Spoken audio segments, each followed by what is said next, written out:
His Divine Grace A.C. Bhaktivedanta Swami Prabhupada.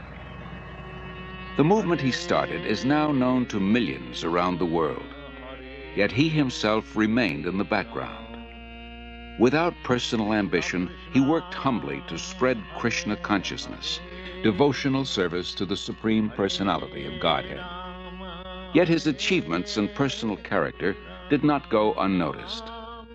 The world's leading scholars and religionists praised his unique contribution, and thousands grew to love him as their dearmost friend and well-wisher. In his memory, his disciples erected a stunning memorial in the hills of West Virginia, now visited by 500,000 people a year. In this and many other ways around the world, Srila Prabhupada is offered expressions of love by those whose lives he most deeply touched.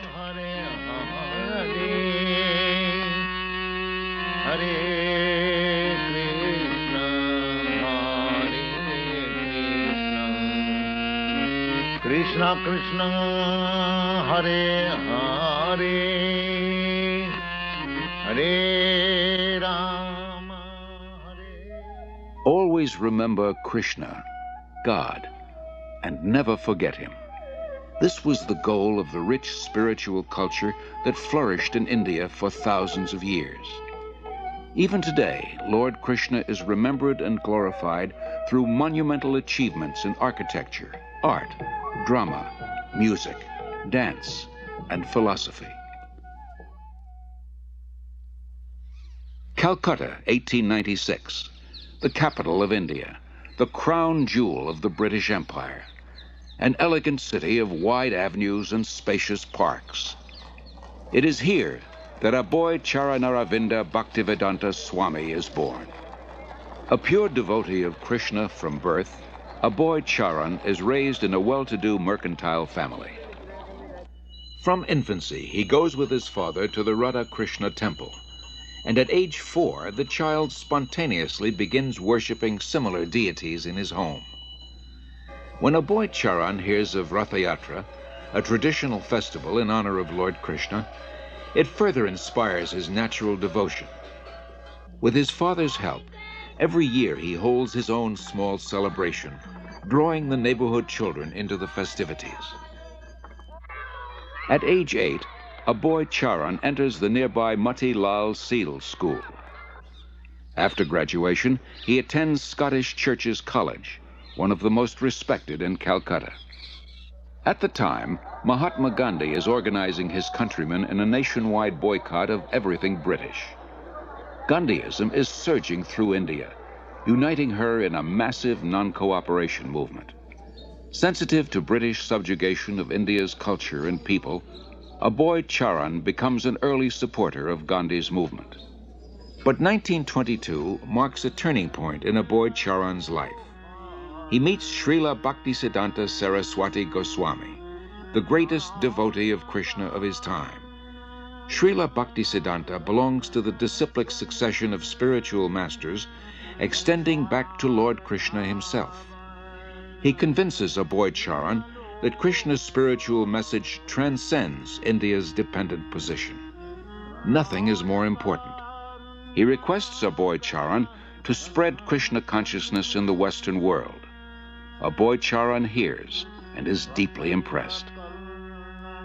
By this time, Aboy Charan has a growing family. He moves to Allahabad and starts a successful pharmacy. All the while, his spiritual master's words remain implanted in his heart.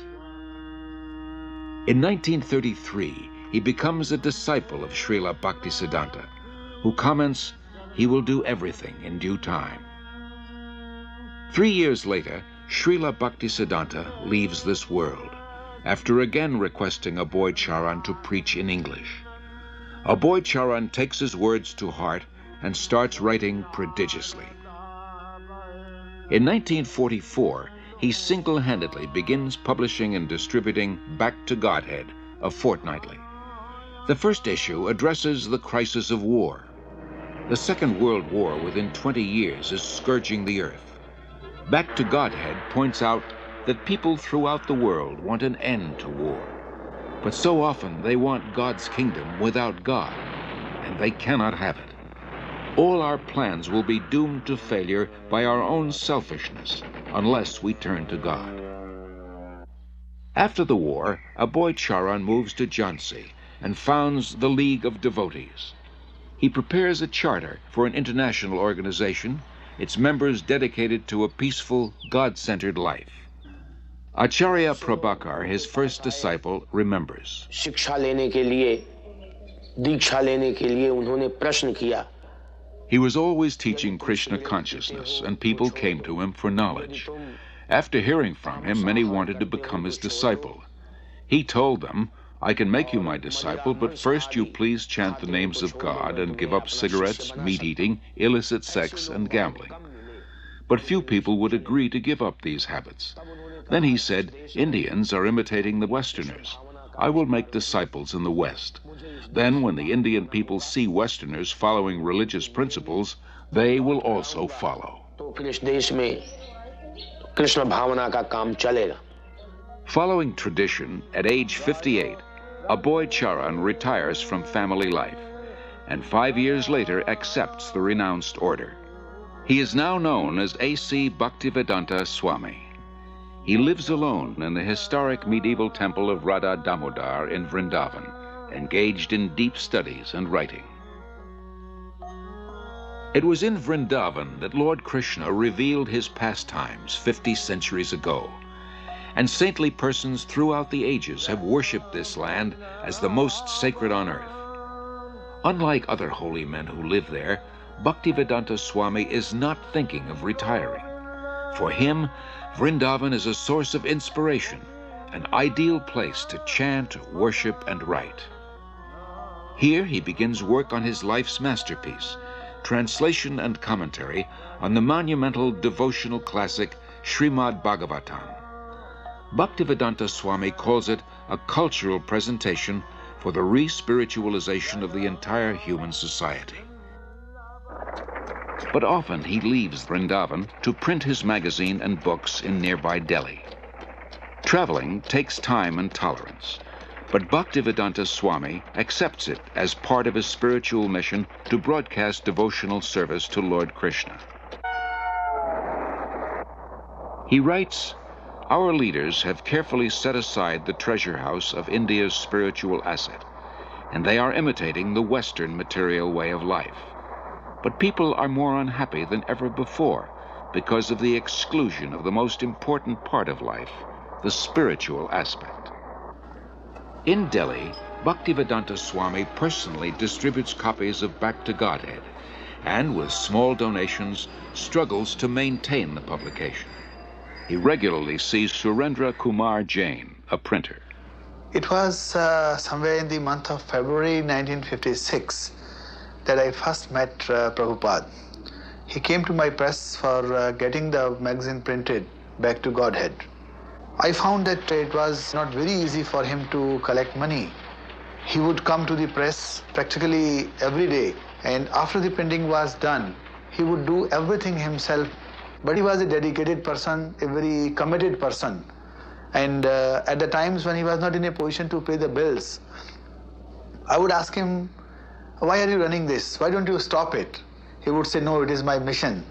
And one day, Surendra Kumar, you will see that I will succeed in my mission. By 1964, Bhaktivedanta Swami completes 3 volumes of Srimad Bhagavatam. Prime Minister Lal Bahadur Shastri lauds his accomplishment and recommends his books for placement in India's public libraries. Sumati Morarji, chairman of the Scindia Steamship Company, gives contributions for printing Bhaktivedanta Swami's books and arranges for his passage to America. And he used to come every evening. And one day he said that he would like to go to America. I was surprised. I said, Swamiji, don't go there. You are too old to go, and it will be too cold for you. Still he insisted. So I said, all right. So I made arrangement for him to go by Jaladuta. On way, while he was passing through Suez, that day was Lord Krishna's birthday. And he gathered all the people on board the ship, all the crew members, officers, and recited some shlokas, and then some prasad was distributed to them and all that. Bhaktivedanta Swami, a lone mendicant, 70 years old, traveling halfway across the world. His only resources, the message he carries and his unflinching faith. The voyage on the Jaladuta proves a great trial. Bhaktivedanta Swami endures seasickness and then suffers severe chest pains.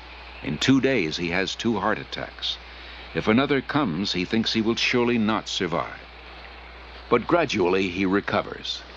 He writes, "I feel today better, but I am feeling separation from Vrindavan.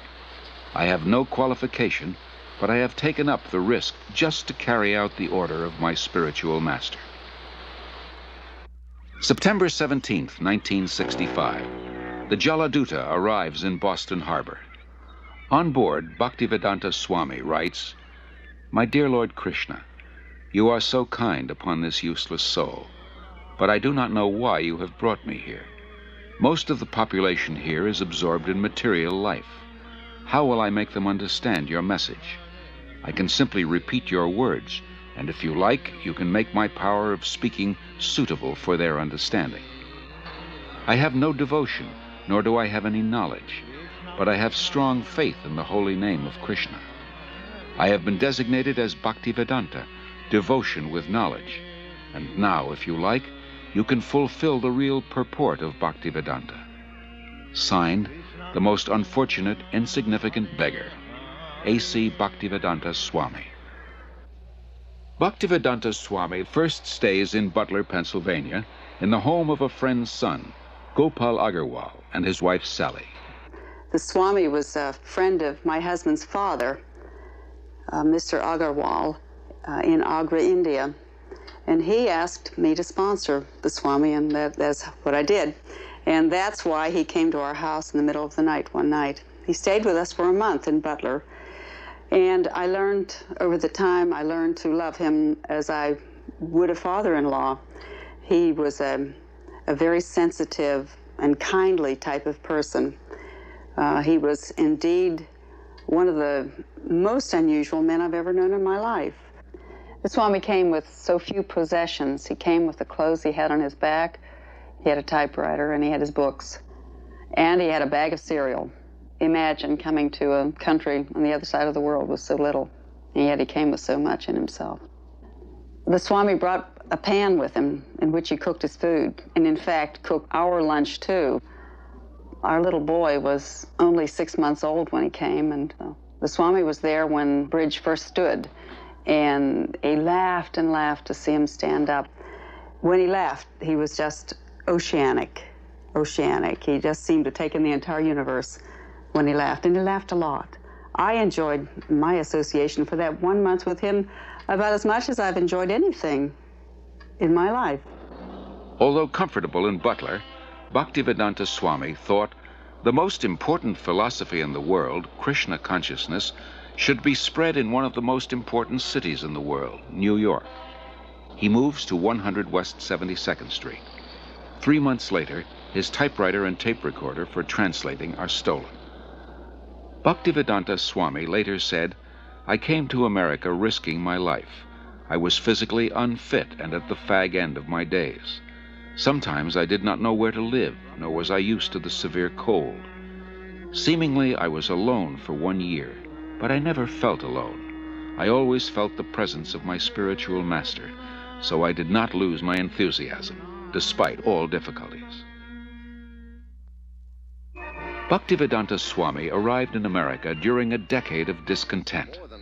There's widespread dissatisfaction with America's war in Vietnam, and with what some consider her racist, exploitative dealings at home and abroad. Disillusioned by the establishment, the youth create a counterculture of their own. Around the time Bhaktivedanta Swami came, waves of Americans are breaking away from the status quo, searching for an alternative. For a short time, Bhaktivedanta Swami lives in the Bowery in a loft given by a friend. Mukunda Goswami, who was attending his classes at this time, tells of their first meeting. He wore very thick glasses and had a big Sanskrit book spread out before him. His voice was very deep and resonant. He spoke with great authority, and the Sanskrit shlokas he spoke were very beautiful, very melodious. He was obviously a very distinguished scholar, and I became very curious, almost astonished as to how someone of his stature, he looked very much like an aristocrat, could be living and residing in the Bowery, the Skid Row of New York. And afterwards, I approached him to speak. I was standing, and he was sitting on his small dais, so he was looking up at me, and he had the look of a very happy, innocent young child. And I could see that he actually had all the time in the world for me. He wasn't short of time. I asked questions, he would answer. Then after some time, he moved to a somewhat better neighborhood on 2nd Avenue. We helped him rent a small storefront there, and he had an apartment in the back. And within a few weeks' time, this little storefront on 2nd Avenue, on the Lower East Side of New York, which was then populated by thousands of young hippies, had been transformed into a beautiful Krishna temple. Allen Ginsberg, I remember, began to come at that time.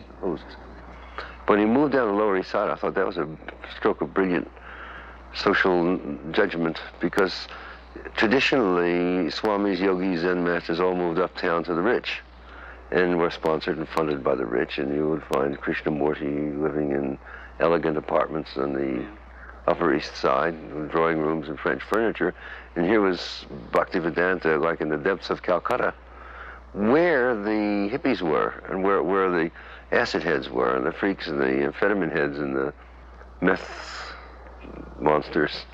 So it seemed like he was actually bringing some kind of ray of song and light to the right place, the lower depths where it was needed, and where, of course, the Lower East Side was the intellectual center in certain respects, in art and in advanced spiritual vibrations, particularly in the 60s. So it seemed historically just move on his part.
Told me about Love Celebration at Tompkins Square Park, which was last Thursday, or Thursday before last. And I knew I had been seeking a guru for a while. So Krishna sent me there, and I was there. And after meeting some of the initiates, I knew that the Swami really had to be into something. I came here in America in September 1965. I was wandering in the street, and some of the boys saw me, and gradually they came to me. My mission is to preach the philosophy of Lord Chaitanya, chanting Hare Krishna, Krishna Krishna, Hare Hare, Hare Rama, Rama Rama, Hare Hare. This transcendental vibration will cleanse the dirty things of the mind. It doesn't matter what he is. This transcendental vibration is equally appealing to everyone without any question of language, nationality, creed, or caste. Because it is coming forth from the depth of the soul. Krishna was all along preparing something, Bhaktivedanta Swami later wrote, and he brought you to me one by one, sincere boys and girls, to be trained in Krishna consciousness. Now I can see that it is a miracle. Otherwise, one old man with only a few books to sell for barely getting food, how could he survive? What to speak of introducing a God-conscious movement in a materialistic society? For Bhaktivedanta Swami, these are happy days. Singing and speaking with the vigor of a young man, he brings the Hare Krishna movement into the public eye by chanting in the parks, by distributing Back to Godhead magazine, by holding free Sunday love feasts. Many are attracted. His hopes for the future expand without limit. The Hare Krishna movement has taken root.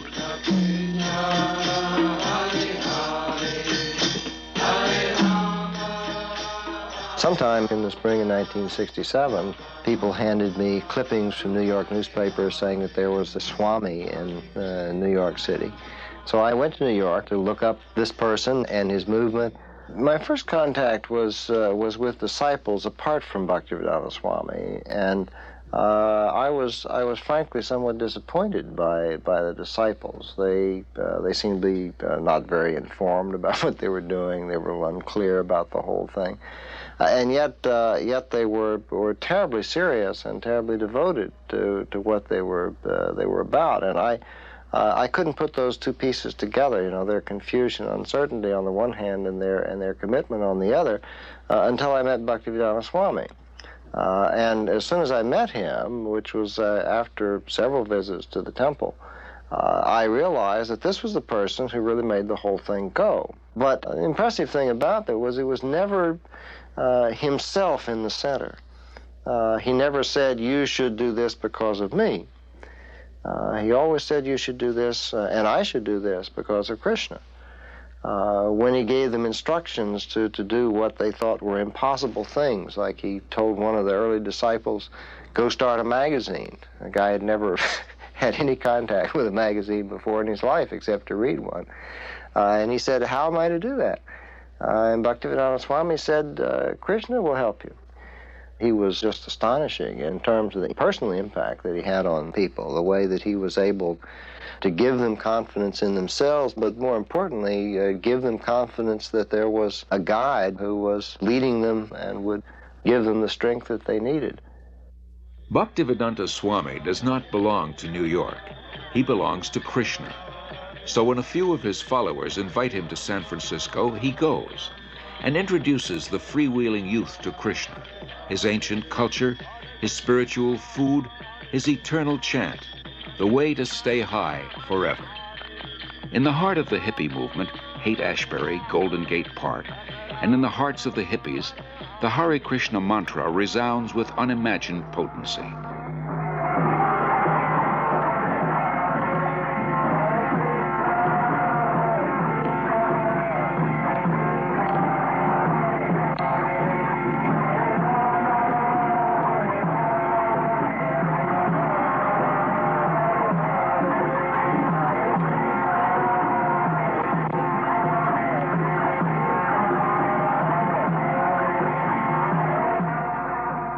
As in New York, Bhaktivedanta Swami gathers sincere followers. The Hare Krishna movement begins to grow. Bhaktivedanta Swami becomes respectfully known as Prabhupada, meaning one at whose feet the masters sit.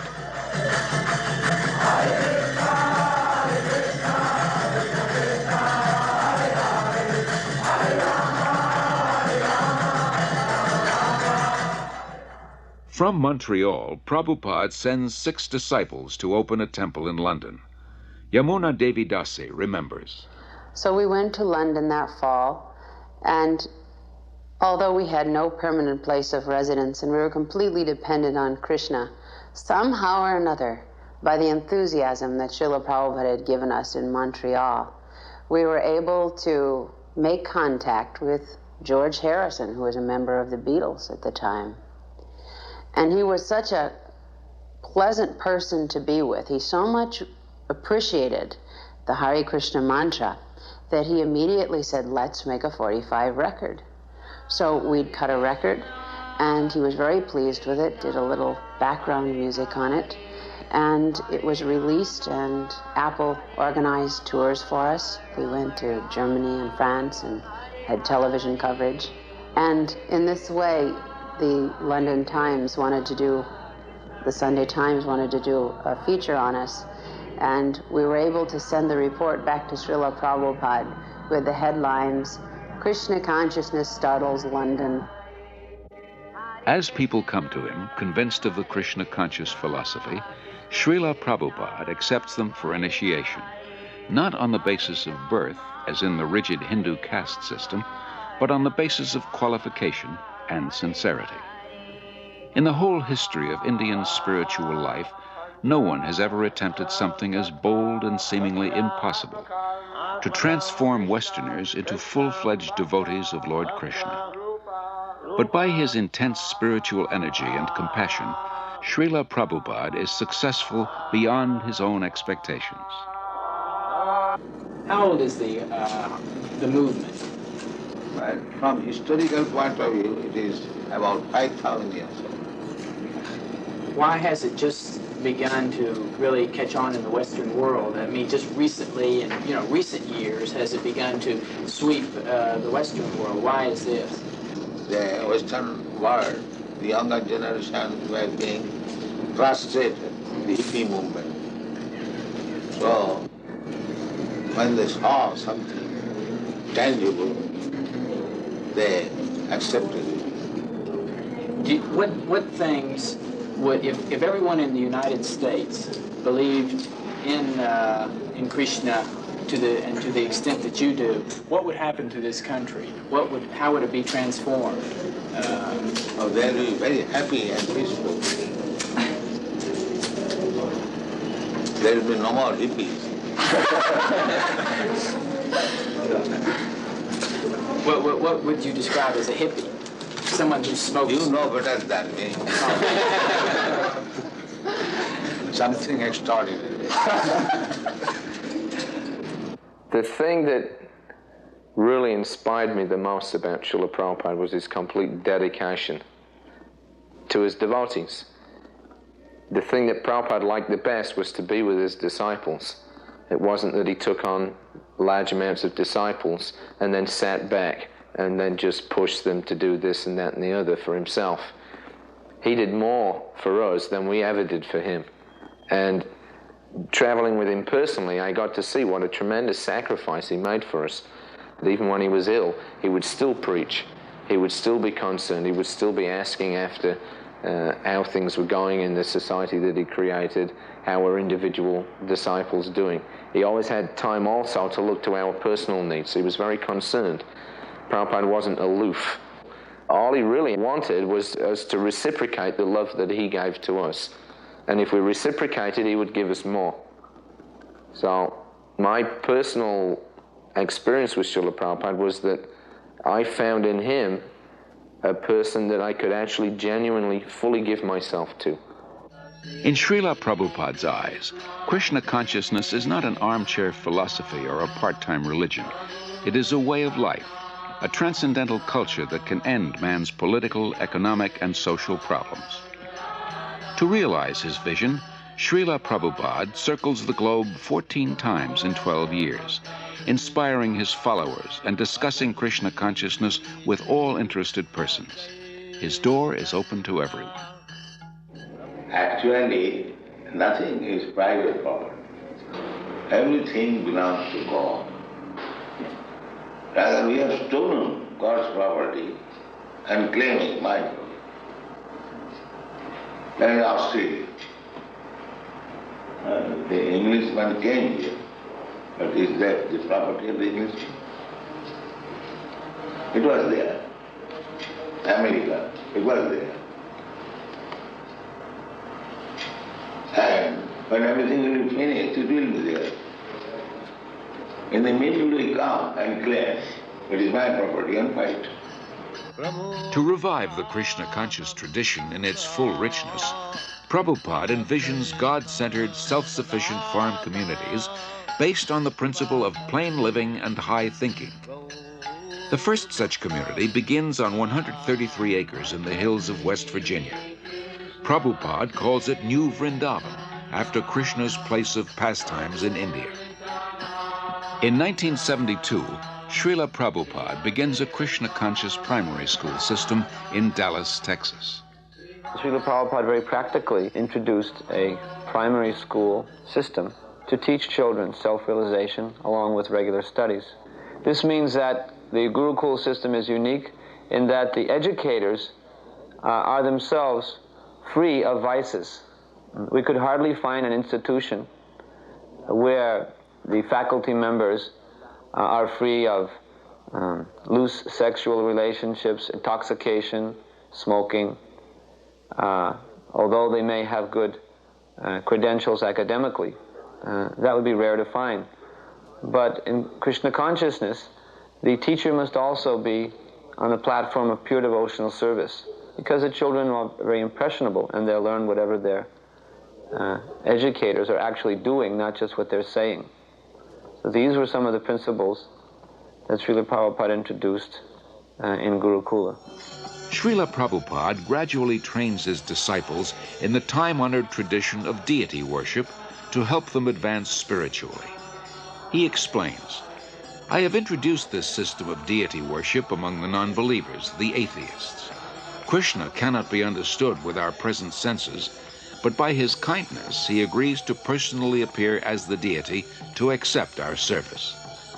When we are attracted to the beautiful form of the deity, we will forget our attraction for material things. And as we serve the deity, we will develop pure love of God. Then our lives will be successful."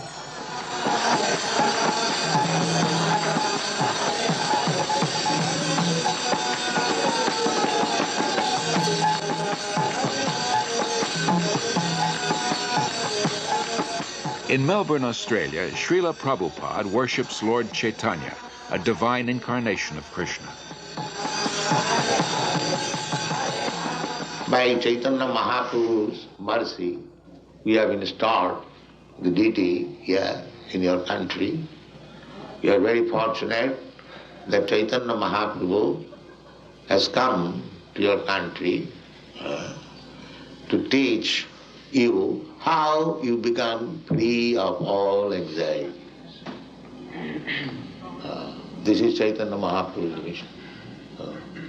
Everyone is full of anxiety, but everyone can be free from all the anxieties if he follows the path chalked out by Sri Chaitanya Mahaprabhu. As people are fallen in this age, the method also has been offered very simply. They have been recommended simply to chant the holy name of God. That's all. For 5 years after first arriving in America, Srila Prabhupada presents Krishna consciousness primarily to Westerners, from housewives to hippies to heads of state. Then, in November 1971, after a world tour, he returns to Delhi with some of his followers. The mayor receives him with the fanfare that greets a homecoming patriot. Prabhupada quotes Lord Chaitanya, "It is the duty of those born in India to benefit others by spreading Krishna consciousness. This is India's greatest glory, her unique gift to the world." 30,000 Indians gather nightly at the Delhi fairgrounds to see the Western devotees and hear Prabhupada speak.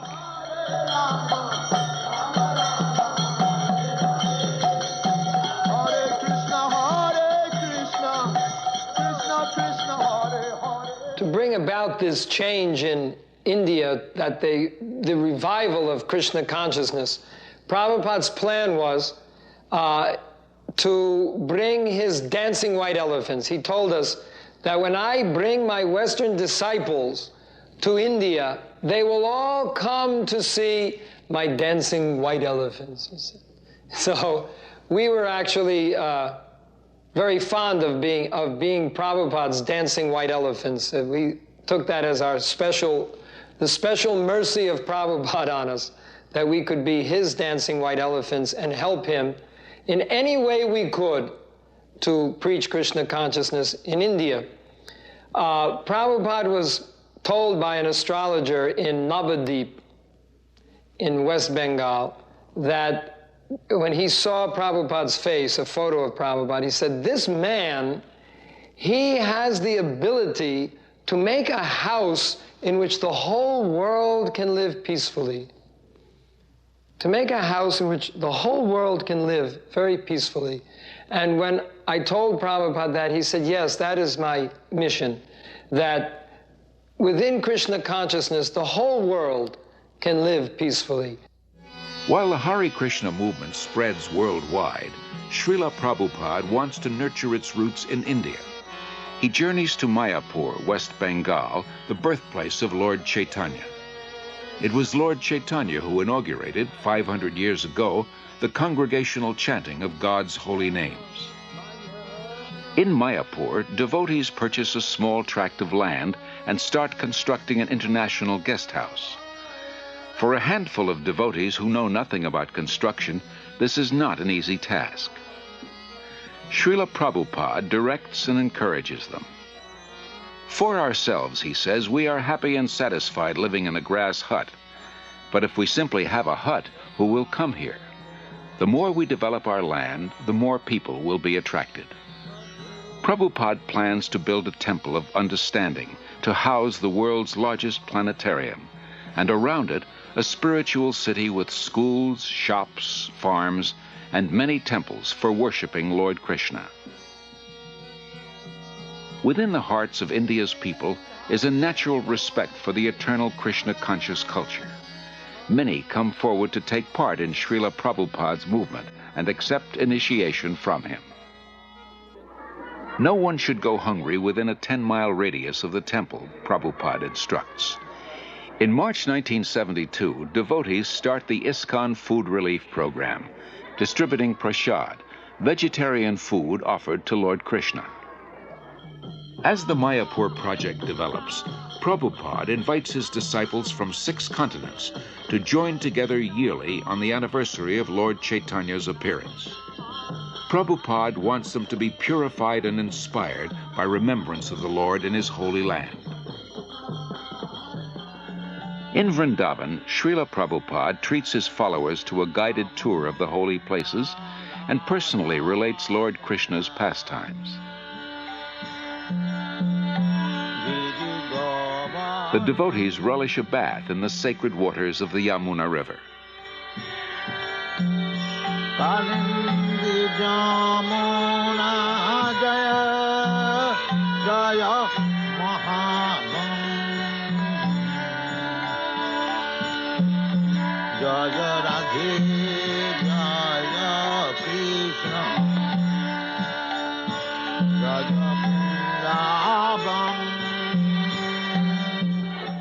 Prabhupada acquires land in Bombay, India's most cosmopolitan city.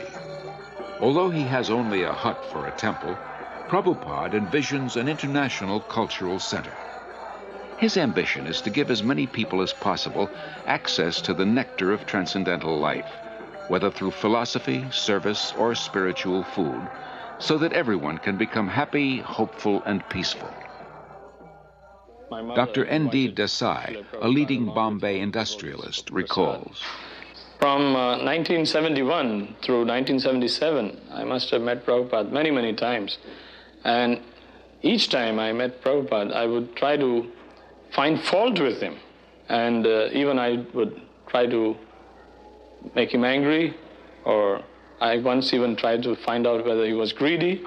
I just couldn't find any fault with him. In fact, you know, in matter of business life or daily life, we do try to see the weakness of the other person, and sometimes we try to, as a businessman, try to take advantage. But here was a person who just wouldn't become agitated. There was absolutely no lust in him. There was no greed in him. There was, I couldn't see a spot of jealousy in him. And then I realized, after 6 years, that he was a very empowered, divine person. Gradually, Srila Prabhupada says, I am seeing all my dreams being fulfilled. In Bombay, a spacious marble temple, a theater, a restaurant, a library, and a twin-towered 7-story hotel. In Mayapur, the planned spiritual city develops.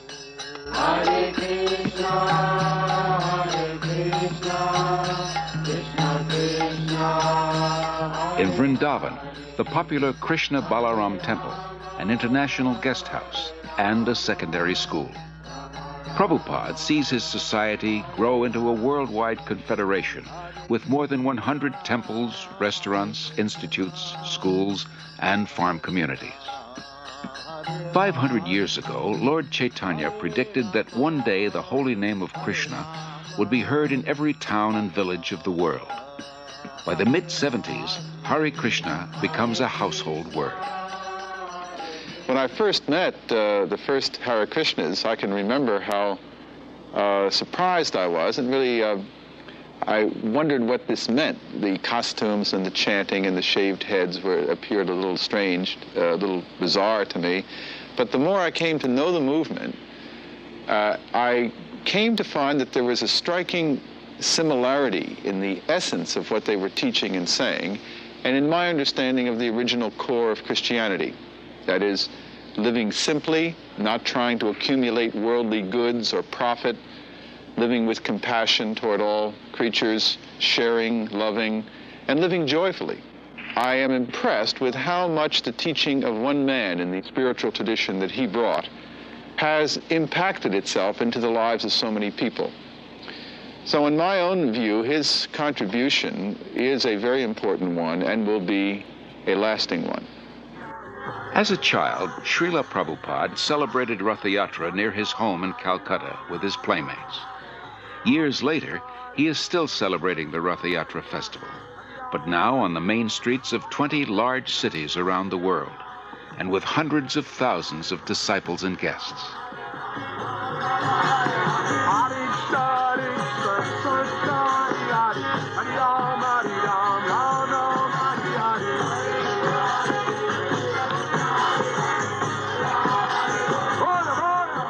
People follow, imitate Americans. I am traveling all over the world. Everywhere I see they're trying to manufacture the skyscraper building, imitating your country. So, if you kindly become Krishna conscious and chant and dance in ecstasy, emotional love of God, the whole world will follow you and it will be Vaikuntha. There will be no more trouble. Thank you very much. Hare Krishna, Krishna Krishna, Hare Hare, Hare Rama, Rama Rama, Hare Hare. Hare Krishna, Krishna Krishna, Hare Hare, Hare Rama,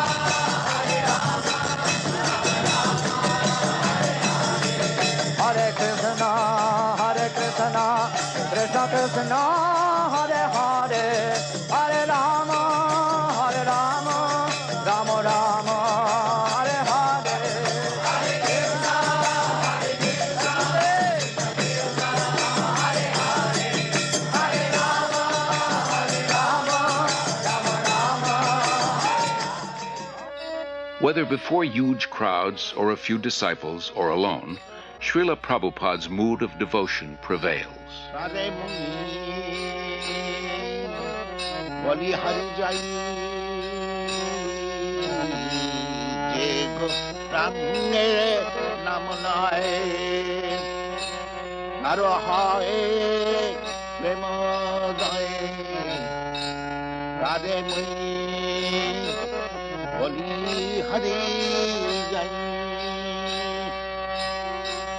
Gauranga gulate jhure Nitolila tare jhure Gauranga gulate jhure Nitolila tare Sejana Bhakati Hari.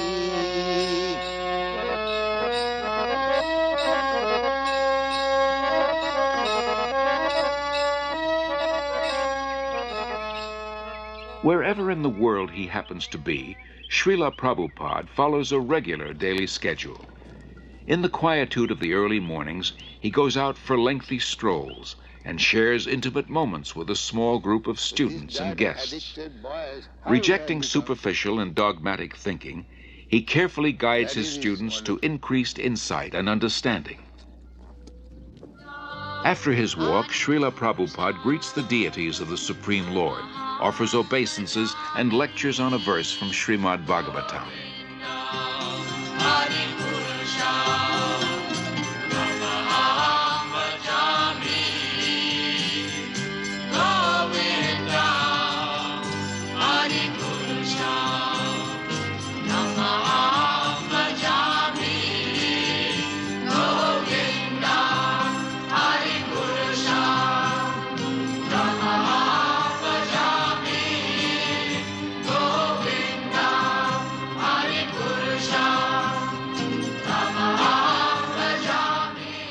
So you may have $2 million, I may have $10, you may have $100. Everyone has got some riches. That is admitted. But nobody can say that I have got all the riches. That is not possible. If somebody can say that I have got all the riches, he is God. That is spoken by Krishna. Nobody has said in the history of the world. Krishna says, Bhoktaram Jaggathamutham Sarvaloka Mahesam. I am the enjoyer of everything. And I am the proprietor of all the universe. Who can say that? That is God. In the afternoons, Prabhupada meets with guests, here in Los Angeles with scholars of religion. Your pride, your property, your family, your bank balance, your skyscraper building, all taken out. Yes, finished. Go out. This is God. Now understand God? To believe or not believe, God will come one day. He'll take you, take your everything and get out. That is stated in the Bhagavad Gita. Those who are not believer in God, to them I come as death and take away everything. Finished. That one has to believe. Yes, as sure as death. Then God is sure. So unless one is madman, he cannot say there is no God. Anyone who denies the existence of God is a madman. Prabhupada, wouldn't it be better to say he's blind, he's stupid? Yes, the same thing. The mad is the sum total of all stupidity. Festival takes place. Wherever Srila Prabhupada is, he continues to write prolifically. Rising long before dawn, he spends hours translating and commenting on original Sanskrit and Bengali texts. Or sometimes they wash their hands and feet before entering the temple. His most significant contribution is his books. Srila Prabhupada sees 60 million distributed in 28 languages. Professors from dozens of major universities use them as standard texts and write appreciative reviews. He also did a very important work in introducing to the Western world for the first time the devotional philosophy of Sri Krishna Chaitanya. Not only did he introduce these texts, but he introduced them in a way that was quite different from the other translations that had been made. I had read so many different translations, for example, of the Bhagavad Gita, which had all been interpreted from the impersonalist type of philosophy of the Advaita school. And here, you might say, for the first time was a truly devotional translation, a spiritual translation of the text, which I felt really came much closer to the true meaning and the purpose of the Bhagavad Gita. Established in 1972, the Bhaktivedanta Book Trust exclusively publishes Srila Prabhupada's works. It becomes the world's largest distributor of books in the field of Indian religion and philosophy. For Srila Prabhupada, the transcendental knowledge in these books forms the basis of the Hare Krishna movement, a movement prophesied to grow for the next 10,000 years. In 1977, despite his failing health, Srila Prabhupada continues traveling and teaching. February 1977, the world's largest pilgrimage, Kumbh Mela in Allahabad, India. Millions gathered to bathe in the holy Ganges. Although physically weak, Srila Prabhupada attends. His disciples perform kirtan and distribute books and Back to Godhead magazines. Practically from the very beginning, Srila Prabhupada gave us notice that he would not always be with us. Of course, it was only a few months after he opened the storefront on 26th 2nd Avenue that he became very ill, and he had that heart attack or whatever it was, and it seemed even at that time that he might leave then. And he warned us. He said, I am an old man. I may leave at any moment. The notice is already given. 70 that has already passed. So Prabhupada was never under any illusion that he would remain forever in this world with us. But he said, my instruction will remain. And he trained us from the very beginning to follow his instruction and to use our individuality to execute his instruction for the glorification of Krishna. Although his illness steadily worsens, Srila Prabhupada speaks nightly at a program in Bombay. In May, he journeys to Rishikesh at the foot of the Himalayas to try to regain his health. There, he continues to instruct his intimate disciples. Then in October, Srila Prabhupada returns to his old home, Vrindavan, to spend his final days.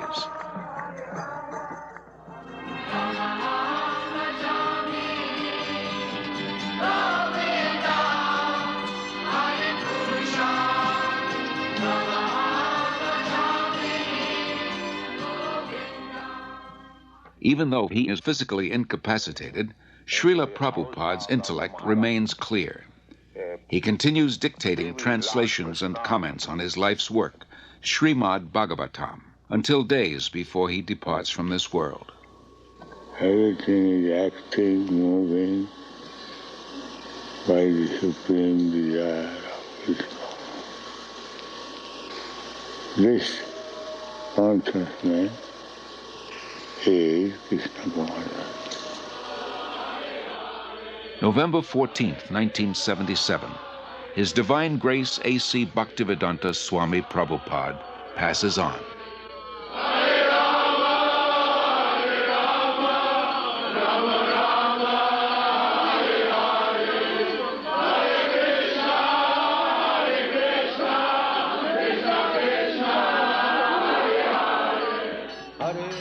That divine personality who spoke on different subjects with thousands of meanings, who imparted knowledge in thousands of ways, and who inspired thousands of devotees, has now returned to his Lord, Sri Krishna.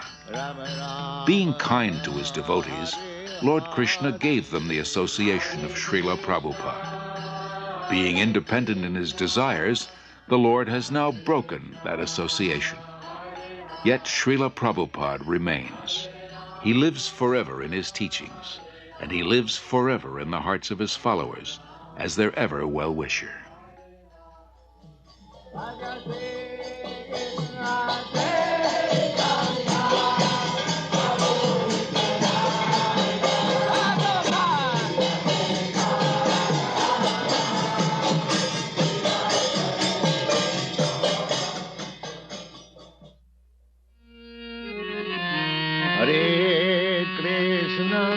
Hare Krishna, Krishna Krishna, Hare Hare, Hare Krishna, Krishna Krishna, Hare Hare, Hare